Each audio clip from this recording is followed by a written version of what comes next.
The Illuminate Arts and Faith Conference in Chattanooga, Tennessee wants to help you find your tribe. Do you get way too excited about quoting Wendell Berry or C.S. Lewis in conversations with coworkers? Does your Spotify playlist include hymns, a little jazz, and a whole lot of Andrew Peterson? Join your tribe at Illuminate March 31 and April 1 for education and inspiration from speakers Russ Ramsey, Douglas McKelvey, John Hendricks, and others. Find a complete list of session topics and ticket information at southern.edu/illuminate.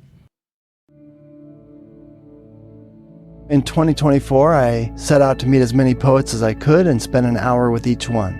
I got more than I bargained for, more insight, more clarity, more hope. It's proved to be one of the richest highlights of my life.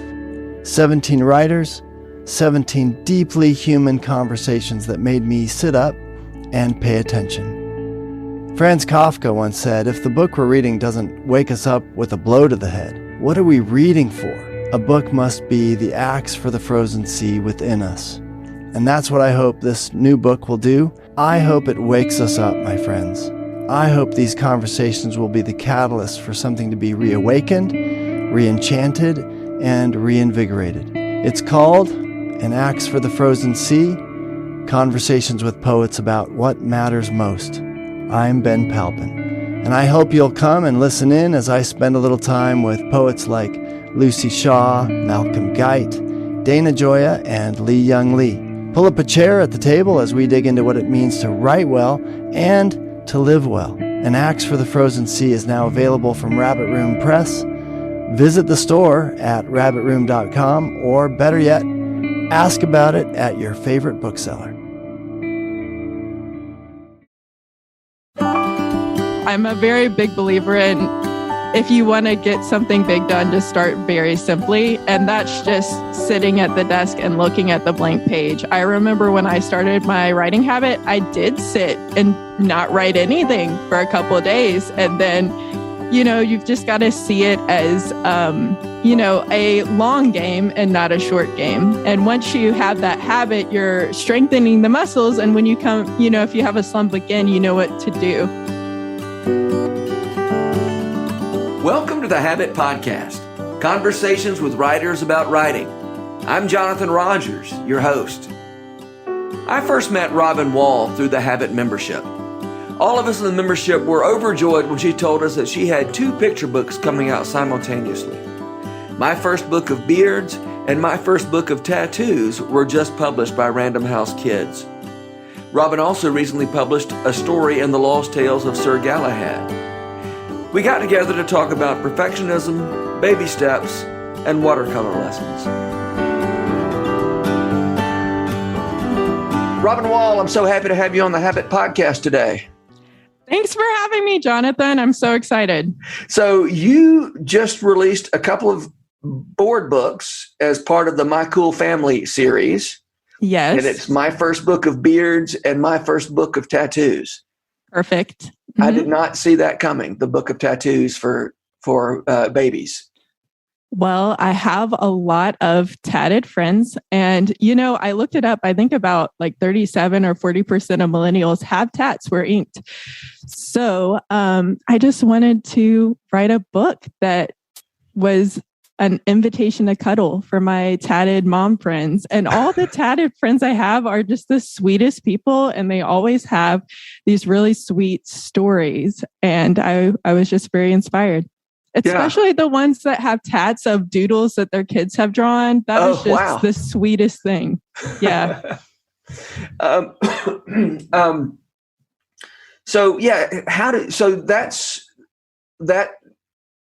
That's kind of where the idea of a tattoo book came from. My Cool Family, are there going to be more of these? I hope so. Yeah. Fingers crossed, Jonathan. Hopefully these will do well. People will like them. And I will say, even though they feature bearded and tatted families, they're really about connecting in the little years. That's really where my heart is. I love to write things that are quirky, but also super sweet and sentimental. So that's kind of where the the beginning heart was. And I wrote the beards book first because I'm married to a bearded guy and he's a great dad. And I just didn't see a lot of books about that. I thought it would be really fun. And it would be just a funny way to express this sentimental thing. So yeah. Well, before we started recording, you showed the books to me and you read them to me, and they really are sweet and cute with little. I think you said there's about 80 words per book. Something like that. It's very hard to stay at that word count, Jonathan, but I love the challenge too. And it was just so fun to rhyme. So I'm very excited. I've submitted manuscripts that are prose and in verse, and it's really meaningful to me that my first, my debuts are in verse. Yeah. You work in both of those genres, both prose and poetry. And you mentioned earlier that you've actually read at some poetry festivals, and you live in New York City. Yes. And you've done at least one festival there. Yes. So if you come to New York in June or July, you have to look it up because the date varies each year. There's the New York City Poetry Festival, and I am part of the Redeemed Writers Group. So that is a writers group within the Center for Faith and Work. And we got to read. So we got to... different groups can apply to read together, and I was able to read together. And I happened to read on the Algonquin stage, which was really fun. I thought that was great. There are several different stages, and you just walk in and out. It's kind of like the Beale Street of poetry. You're just walking in and out of different poets and poems. So it's really fun. And I was the sole children's poet writer there. So we listened to some really heartbreaking poetry and some really dark, this is how the world is poems. And then I had to preface mine and say, hey, this is a children's poem. It's going to be funny, because I felt like if I didn't preface it, it would just be really strange. But it was fun. And speaking of funny and strange children's literature, your story you have a story in the Lost Tales of Sir Galahad.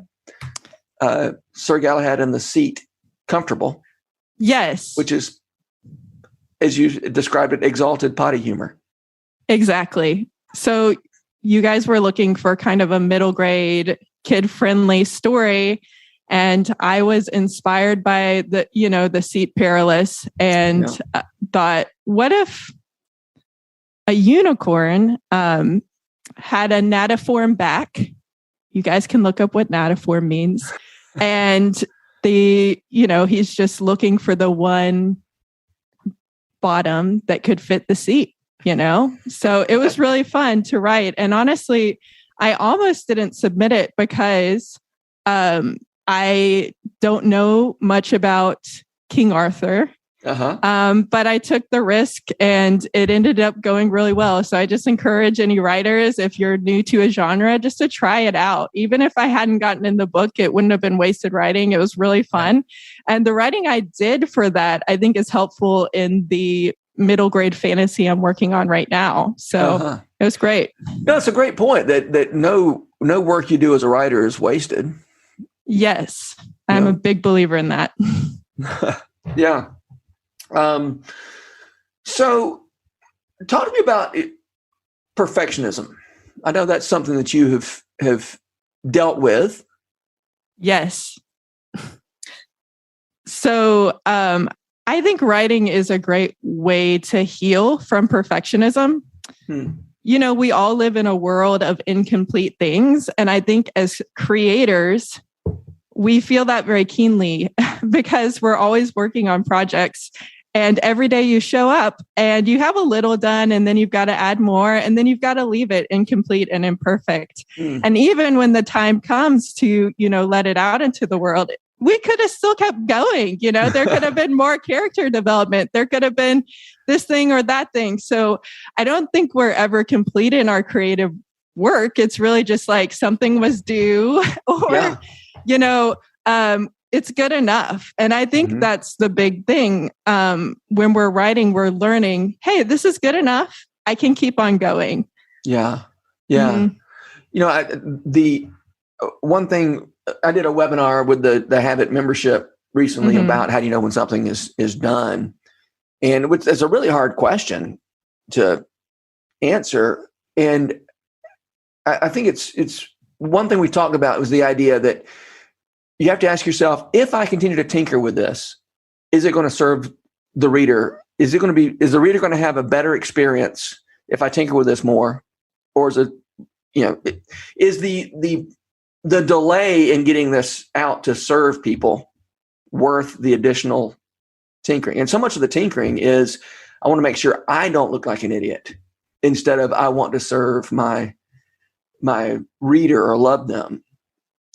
Yes. I mean, I think we're exposed to the elements of rejection and looking like an idiot constantly as writers. And I think that's a big part of healing from perfectionism, saying it's good enough. And you know what? If not everybody likes it, that's going to be okay. You will find people who do like your work. So that's very good. It's good practicing for putting yourself out there and knowing you can survive rejection. I've had a lot of rejection. I've had, an agent for 5 or 6 years now, and these are my first works coming out right now. So, Oh, and here's something I should add this. So I submitted these same manuscripts, didn't change anything, I think 3 years ago. And they were rejected by every publisher. And somehow my agent called me like a year or two ago and was like, hey, do you want a contract for these books? She had actually sent them out again. Really? And I got the contract without even editing the manuscript. So, and that was very encouraging in that I said, hey, I was doing good work then. And you may be doing good work right now, all on your lonesome, communing with God, feeling good about these things, get rejected, but it's still good work. A lot of it is waiting to find, like your soulmate editor. That's what I call them. Or, people who get what you're doing. So don't be discouraged. You're probably doing good stuff and you just need to keep going. Yeah. Yeah.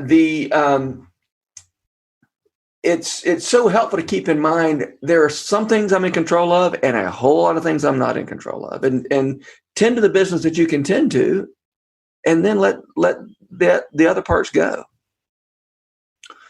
And I think that is part of perfectionism too. It's thinking, if I get it right, then something will happen, and in the meantime, like you said, you're wasting a lot of time. Yeah. You have framed the idea of perfectionism or healing from perfectionism. You connect that with acts of faith. Like, what do you mean when you say, writing as an act of faith, writing as a way of healing from perfectionism? What are the spiritual issues at stake here? Well, as we already covered, we talked about dealing with incomplete things. And, there's that verse where it's like, he that began a good work in you will bring it to completion. And I think that's how it is with writing. I think every idea we have can be a gift. We don't have to follow all of them, but I think the ones that stick with us and that we can't forget, those are the things we should faithfully stick with and put our energies toward. And it can feel, I'm kind of in the messy middle of a novel right now. So it can feel like this is never going to get done. But I go back and I center myself and think, you know what? I tried to avoid writing, like starting this for like a month, and it's all I could think of. And the world kept getting bigger and I just started. So centering myself back, and I really view those ideas that stick with you as a gift. So being faithful to that. Also, just every day you go to a blank page, even if you're working on a long manuscript, there's empty space that you have to fill. And trusting that the ideas will come, when you're done writing for your session for the day, trusting that tomorrow something will come. And I think it is helpful. I do stop before I've written everything just so that blank page is a little less intimidating. So I'll write notes so I have somewhere to go. But it's trusting that I won't run out of ideas. Yeah. That's a very scary thing, It is. How do you have any idea how you reached a point where you could trust that there was more where that last idea came from? That's a good question. I think every day you're practicing using that muscle of getting over the dread of starting and just starting. Yeah. I think it's a lot less of thought process and just doing, practicing, like, even if it's getting to the desk, picking up the pen or opening your computer, opening the document. And as soon as that you write that first word, you're silencing those voices that you hear that want you to be perfect, right? Things like, oh, there's no point in doing this, or this isn't going to be good enough, or whatever. It's like, be quiet. I'm just going to start, right? Yeah. Yeah. So like you're kind of talking about baby steps towards, once you take a few steps, you can take some bigger steps. Yes. And I have seen that in my writing journey for sure. So just developing a habit is something small, or like showing up to the desk every day for 10 minutes at first, that's fine. Did you literally just show up for 10 minutes at first? I think it was like 15 minutes. Yeah. So in seasons, it's easier to write, and in seasons, it's harder to write. And in those harder seasons, sometimes I have to even restart my habit again, even though I've had like months of good writing and then I hit a slump. Yeah. So I've done like 15 minutes where like, I'm just going to sit here for 15 minutes. And if I don't write anything, it's okay. But usually it's just the act of getting there. Yeah. Just have low expectations, and then, things will go great. Also, in those seasons where it's hard, if I'm working on a longer work, I just have a requirement of writing a paragraph, and it can be a short or long paragraph. Oftentimes I write more than that, but on days where it's just really hard to show up, I feel productive. And then on days where, we're just rolling, it's great because there's kind of a habit that's there. Yeah. I've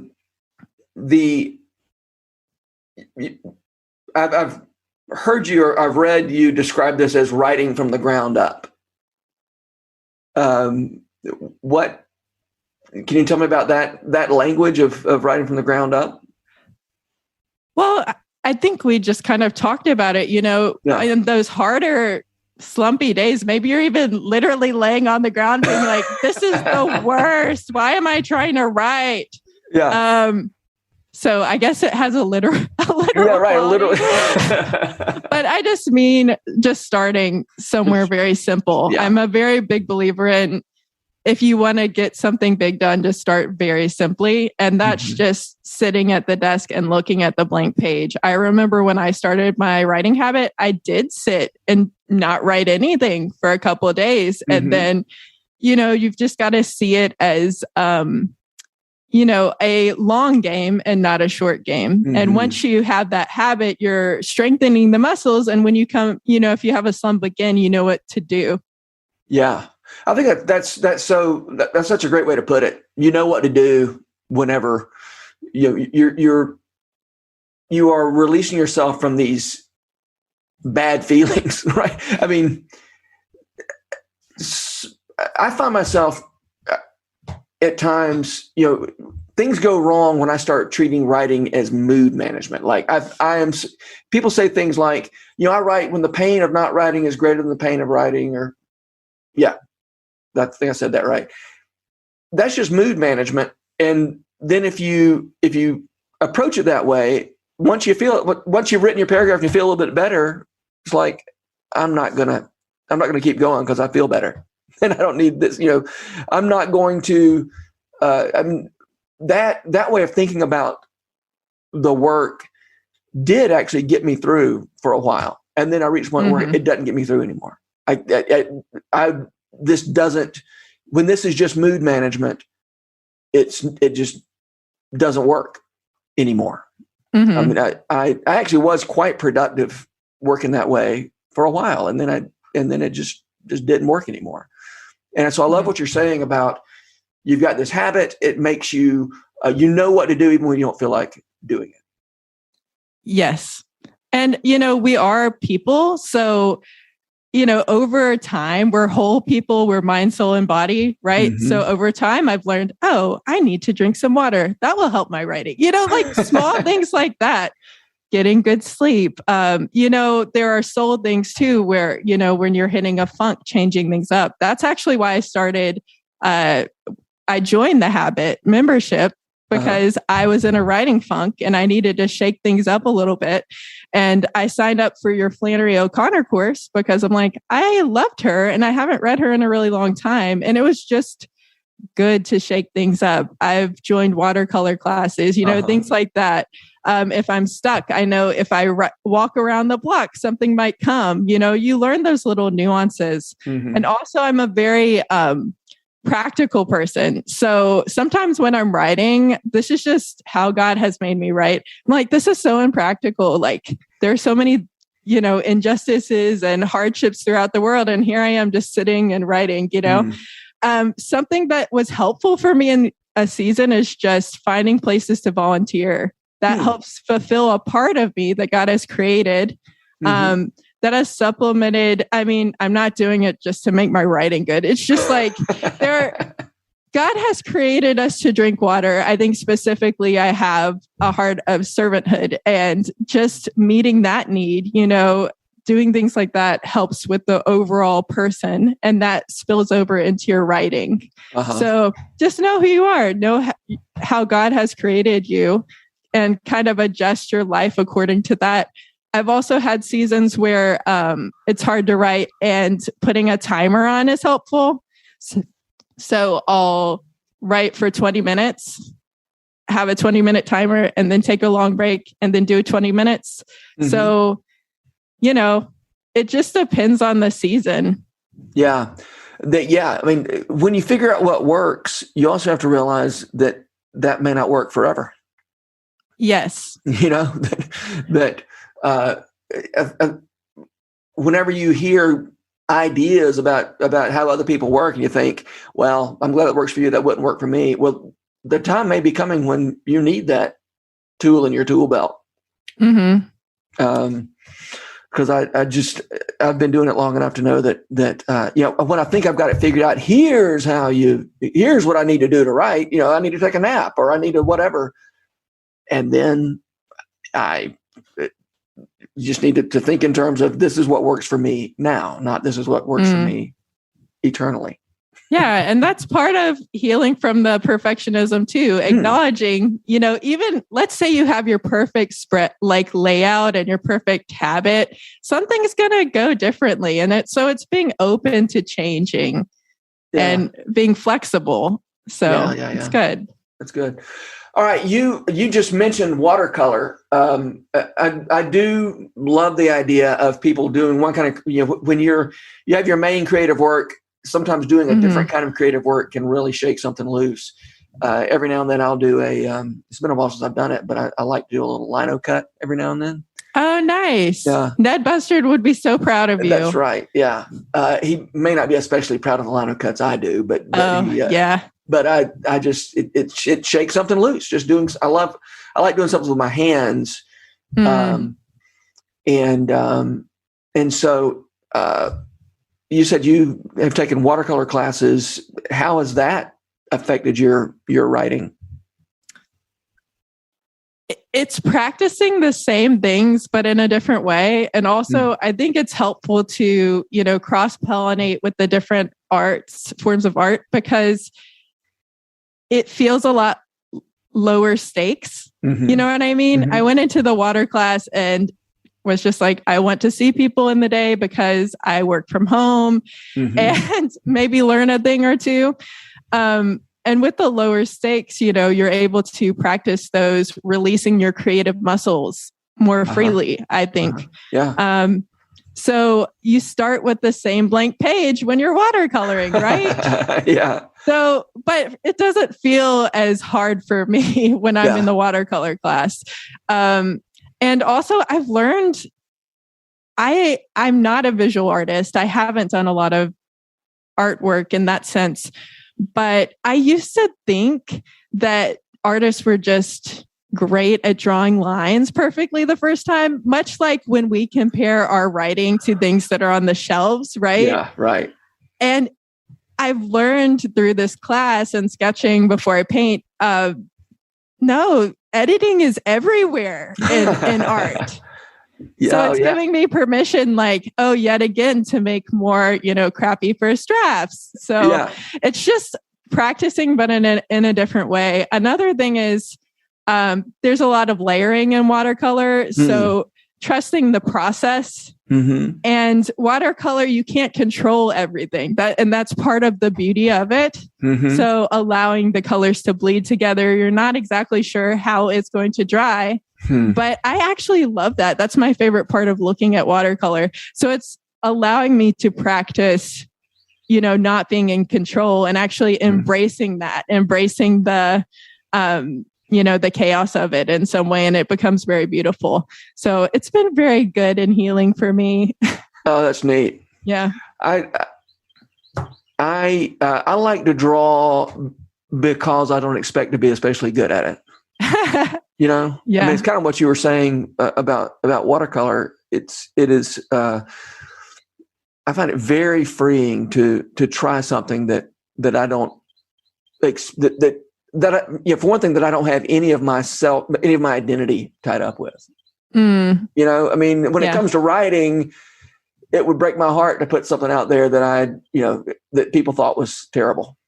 Oh yeah. And but drawing, who cares? I mean, I'm at my local YMCA. Granted, it's in New York. So I'm at the 92nd Street Y, which is incredible. But I'm surrounded by, older folk who have retired, and they are so lavish with their compliments. It's just amazing. Very low stakes. So it's good. Yeah. Well, that is it. Besides working a different part of your brain, plus the freedom that you get from doing something that you don't think of as your thing. I love that you're doing watercolor. I recommend that, some kind of art form that you're not very good at or that you don't expect to be good. I think is so helpful for a writer or for anybody who's doing creative work. So I'm really glad you mentioned that. I'm glad you're doing that. Yeah, it's good to practice being a beginner too. We're adults, and it's it's uncomfortable being a beginner, and that's practicing more of these beginner muscles, because I think it does translate to writing. I'm finding myself trying different genres. I submitted a horror story to a middle grade anthology, which I would have never done 2 years ago. And it was great. I actually enjoyed it. I'm not a big horror fan, but it was fun to think through, how can I make this scarier? Or, what would leave me unsettled if I read the story? I think having the control is probably what's helpful. I'm a big scaredy cat, but it was so much fun. So I think just practicing being a beginner will just serve you in all parts of life. Yeah. Yeah. That's great. And the truth is, when I sit down, I've gotten where there are things that, like my Tuesday, that I write every week. I don't feel like a beginner in that, but every time I sit down to write anything, an essay, a new story, a book, it just feels like I've got to figure out how to do this every single time. I still feel like a beginner, even in the things that are supposedly my thing. 100%. I totally agree. Yeah. Yeah. And, you're always meeting a new character. What are they going to do? I don't know, and trying out new genres and, do new forms of dialogue, new settings. It's all new. And like you said, we're in different seasons of our writing habit too. So we're combining everything. Yeah. But that's also the beauty of faith too. God is always making things new, and we get to be a part of this, whether we like it or not. No, I'm just kidding. But on the beautiful end of that, it's like we're speaking new things. and bringing new beauty into the world, which is great. Yeah, that's so good. Mm-hmm. So you live in New York City, as has come up a couple of times. How long have you been there? So I moved last summer, but to the city proper, but I've been in the metro area for 9 years. So I was in northern Jersey, which we call the sixth borough. Basically, you can take the train 15 minutes and get into the city. Yeah. Yeah. But I'm curious to know, doing creative work, can you talk to me about what it's like to be in the city? Because you've lived in the suburbs and now you're living in the show enough city, right? I mean, coming from Tennessee, moving into Hoboken, New Jersey, if you've ever been there, it is the city. Like, you walk everywhere. I was at the laundromat. Like, my oldest, she actually learned to walk at the laundromat, which is something that was so different for me. But being in the city proper, there's a lot of cross-pollination, right? Yeah. So you get to go into galleries and just get inspired constantly, even if someone just wrote a strange word on the wall. I don't know. And the reason we moved into here is because we're from Tennessee, and we're like, we've never lived in the actual proper city, and there is a pulse you don't feel anywhere else. It's been great. And also, I'm working on a middle grade novel that takes place in the city that I hope one day will, be published or something, but we'll see. Yeah. But even with that, just being in the actual setting you're writing about is so inspiring, inspiring.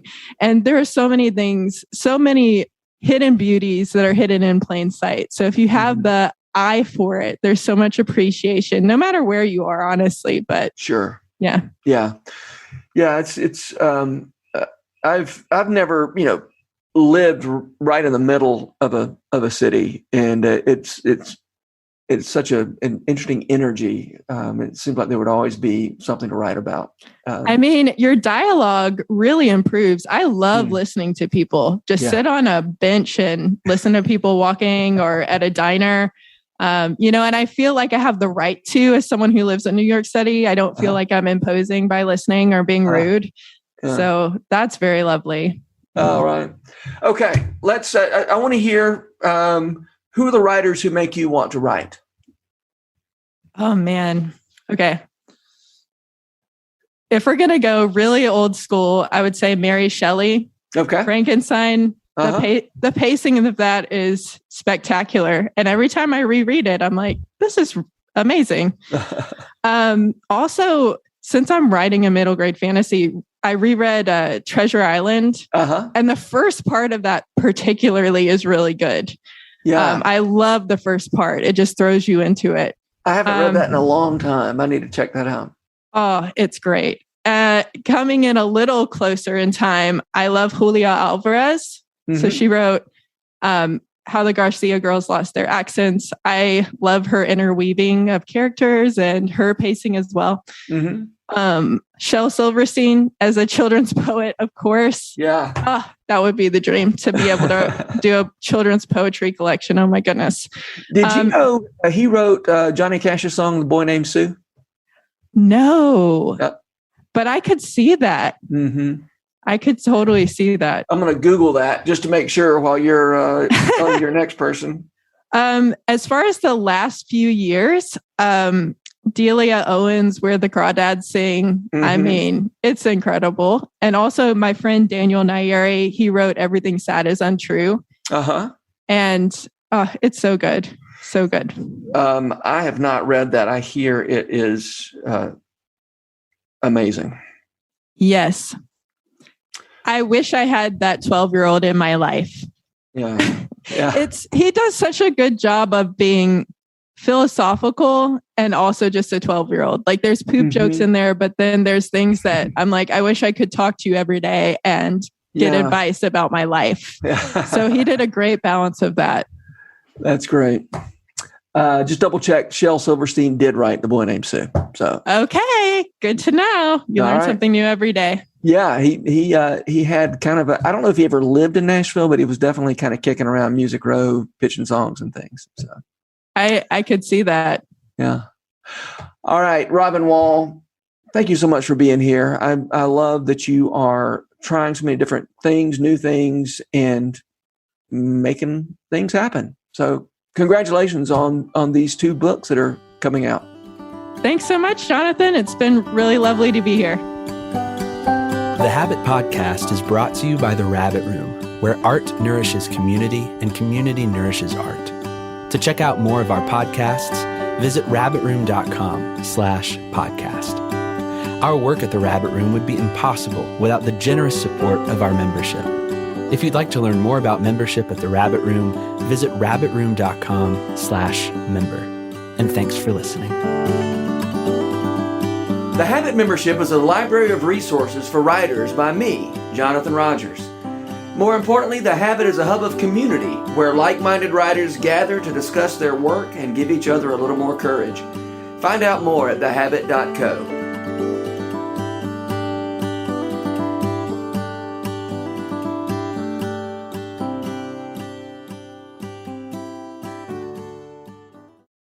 If you've enjoyed this podcast episode, consider joining the Rabbit Room membership.